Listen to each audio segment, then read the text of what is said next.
สบายดีวันนี้ก็มาพบกับพวกเขา2 คนวันนี้เฮามาเห็นสมหน้าผู้โชคดีที่ถึก800 ล้านกับหวยกอกของพวกเฮาแม่นสบายดี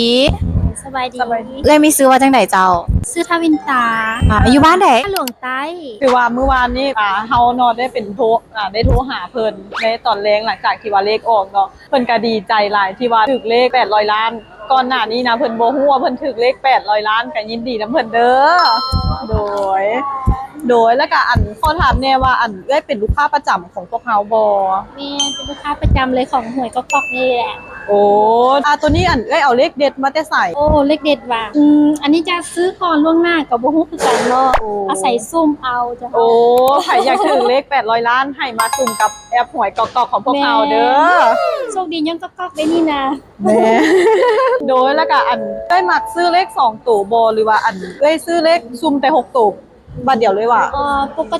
กติจะซื้อเลข2ตัวก่อนเนาะแล้วที่เหลือจะเป็นซุ่มเอาแล้วบางเทื่อก็คิดอยากได้เลขหยังเราก็จะหมายเอาไว้เลยโอ้โดยแล้วเขาก็อยากฮู้ความรู้สึกของเอื้อยที่ว่าได้ฮู้ว่าตัวเองถึก800 ล้านเอื้อยรู้สึกแบบใดอุ้ยตื่นเต้นหลายแบ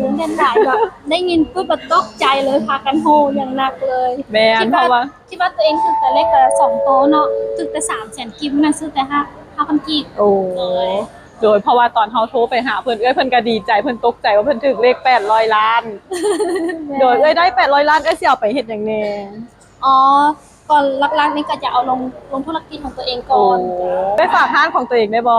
ได้ห้านทวินตาเด้อห้านทวินตาอยู่ตลาดเซาชั้น2เด้อขายเสื้อใหม่และเครื่องนักเรียนโดยไปอุดหนุนเอื้อยเพิ่นได้เด้อสนใจแล้วก็มาหาเด้อโดยเฮาอยากให้เอื้อยเว้าสโลแกนของพวกเฮานำพร้อมกันกับพวกเฮาได้บ่โดยซื้อง่ายจ่ายง่ายซื้อง่ายใจง่ายสะดวกว่องไว